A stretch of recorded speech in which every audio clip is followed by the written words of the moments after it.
Qui était-ce? Tout commença au crépuscule, à l'heure du dîner. Alors que je m'amusais encore avec les personnes que j'aime, lui se rapprochait de plus en plus de moi. Peu de temps après, alors que je devais, comme à mon habitude, être la tête dans la lune, c'est là que je l'ai vu.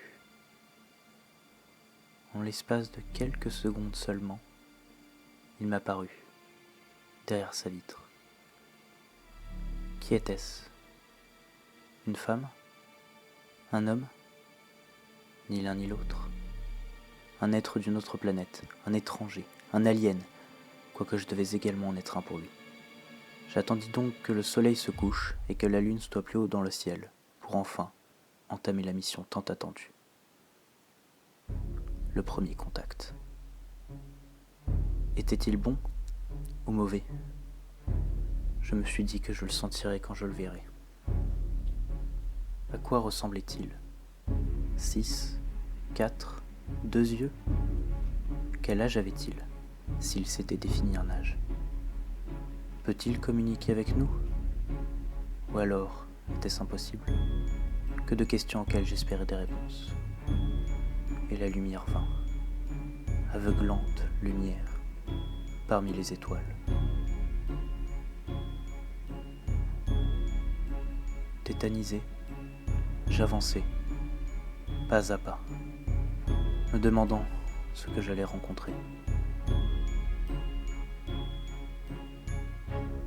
Quand je sortis dehors, il n'y eut aucune réaction. Peut-être ne me voyait-il pas. Peut-être n'avait-il pas de vision. Peut-être étais-je tout simplement invisible à ses yeux. Et c'est là, au beau milieu de la nuit noire et glaciale, à seulement quelques mètres devant moi, qu'il apparut. Qui était-ce? À part le corps que je suis. Impossible de savoir ce qu'il voulait. J'étais là, fasciné et terrifié par cette rencontre inhabituelle. La communication s'entama à la main levée. À ce stade, le meilleur moyen pour se comprendre était encore de recopier les moindres faits et gestes et d'ainsi faire qu'un avec son corps.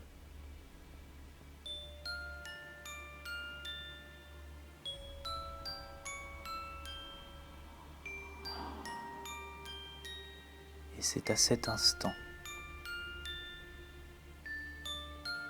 que tout bascula. Un poing fermé et une peur de l'inconnu déclencha alors l'horloge de l'apocalypse. Recopiant les signes et n'ayant pas la même culture, le message devait être passé de travers. Il était fort, aussi fort que moi en fait. Mais une copie ne peut malheureusement être parfaite. Pour être honnête, je ne sais même plus qui attaquait le premier. Lui, moi, c'était sans importance maintenant. Le combat ne dura pas. Je devais être né sous une bonne étoile, ou alors au contraire n'être ni plus ni moins qu'un monstre. Pendant qu'il entamait sa descente, il se brisa violemment le cou contre une des marches de l'escalier. Alors que j'observais dans l'ombre la vie que je venais d'arracher, lui était là, gisant au sol, inanimé. Je décidai donc de faire comme si de rien n'était, et de rester là, seul, parmi les siens,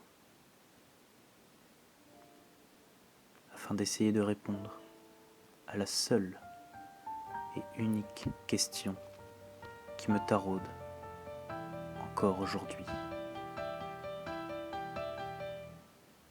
Qui était-ce?